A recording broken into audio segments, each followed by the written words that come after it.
اعوذ باللہ من الشیطان الرجیم، بسم اللہ الرحمن الرحیم۔ معزز صحافی حضرات، کیمرہ مین، السلام علیکم۔ آپ سب کے علم میں ہے کہ بالآخر کراچی اور حیدرآباد میں بھی بلدیاتی انتخابات ہو گئے ہیں، اور جوں دن گزر رہے ہیں لگ رہے جو لوگ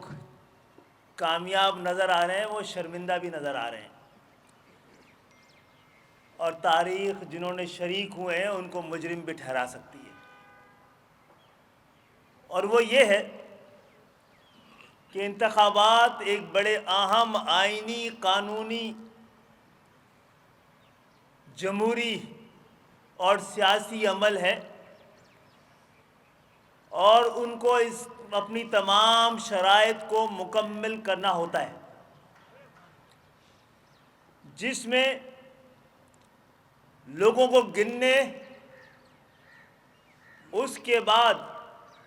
ووٹر لسٹ، حلقہ بندیاں، نامزدگیاں، الیکشن کا دن، بیلٹ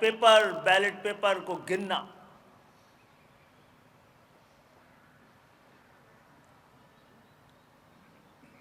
میں اس آئینی اعداد و شمار اور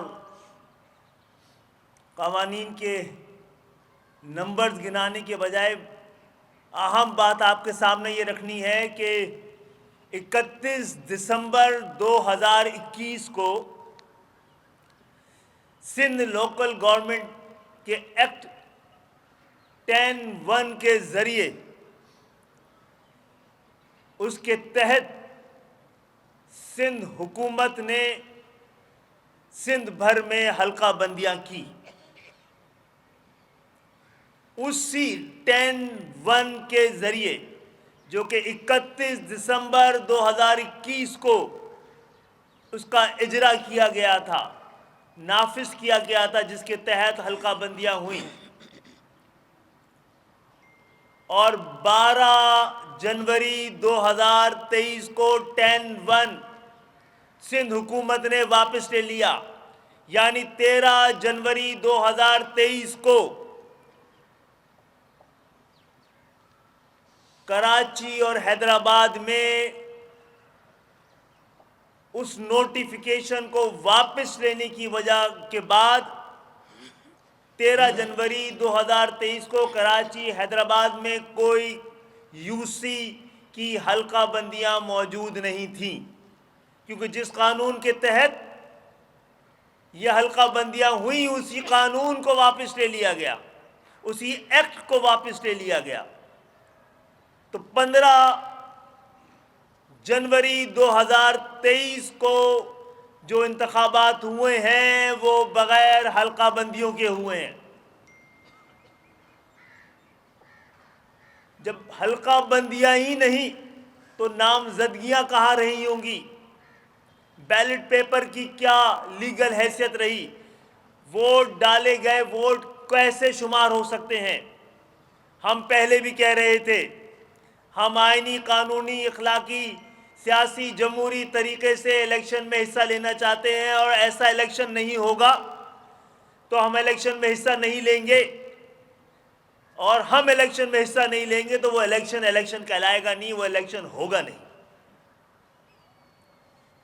اب ایک بات تو یہ ہے کہ اب پاکستان کی سپریم کورٹ، ہائی کورٹ، قانون بنانے والے، قانون کی تشریح کرنے والے، اور جن کا کام قانون پہ عمل کرنا ہے، الیکشن کمیشن اور وفاق اور صوبہ اور ان کی حکومتیں، یہ فیصلہ کر کے قوم کو بتائیں کہ 15 جنوری کے بلدیاتی انتخابات کس طرح سے لیجیٹیمیٹ کہلائیں گے، ان کو کس طرح الیکشن تسلیم کیا جائے۔ یہ الیکشن نہیں، کراچی اور حیدرآباد، ایک 15 جنوری کو الیکشن نہیں، ایک ایکشن ہوا تھا۔ 15 جنوری کو کراچی، حیدرآباد کے عوام کے حق، جمہوری حق کے خلاف ایک آپریشن ہوا ہے، اور ہم جو کہ سندھ کے شہری علاقوں 40 سال سے سندھ کے شہری علاقوں کی نمائندہ جماعت یہاں بیٹھی ہوئی ہے،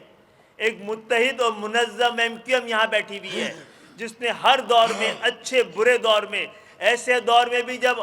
گلی گلی باڑ اور محلہ محلہ حصار تھا، گھر گھر چھاپے تھے، لوگوں کی زندگی اجیرن تھی، ہم پہ حیات کو تنگ کر دیا گیا تھا، اس وقت بھی لوگوں نے ان تمام مشکل ترین حالات میں بھی ایم کیو ایم کو ہی چنا تھا، اور ایم کیو ایم اب تک ان کی نمائندہ جماعت ہے۔ اور یہ ہماری ذمہ داری ہے کہ نہ ایسے لوگوں کو جو کہ یو سی سے منتخب ہوئے ہیں، نہ ہی ان یو سی کے نمائندوں کے ذریعے، کونسلرز کے ذریعے، چیئرمنز کے ذریعے بننے والے میئر کی قانونی، اخلاقی، جمہوری اور آئینی حیثیت کو تسلیم کرنے کے لیے جواز ہم تلاش کر رہے ہیں اور مانگ رہے ہیں ان تمام آئینی اداروں سے، ان تمام قانون کی پاسبانی کرنے والوں سے، کہ بتائیں کہ کراچی اور حیدرآباد کے لوگ 15 جنوری کے انتخابات کو کیسے تسلیم کریں۔ ہمیں کوئی آئینی، قانونی، اخلاقی، جمہوری کوئی جواز بتایا جائے، اور اس کو نہ صرف یہ کہ ہم تسلیم نہیں کر رہے، ہم عوام کے پاس ان کا ہی مقدمہ لے کے جائیں گے، اور اس کے لیے ہر سطح پہ ایوانوں اور عدالتوں میں پہلے بھی جاتے رہے، دوبارہ کوشش کر لیں گے، حجت تمام کریں گے، لیکن سڑکوں کے راستے پہ جا کر یہ بات کی جائے گی۔ معزز صحافی حضرات، 2015 یعنی کہ آج سے 7 سال پہلے جو انتخابات ہوئے تھے، جتنے ووٹ آج تمام سیاسی جماعتوں کو پڑے ہیں، اس سے زیادہ ایم کیو ایم کو 2015 کے انتخابات میں، بلدیاتی انتخابات میں جو آج سے 7 سال پہلے ہوئے ہیں، وہ ملے ہیں۔ اس سے کم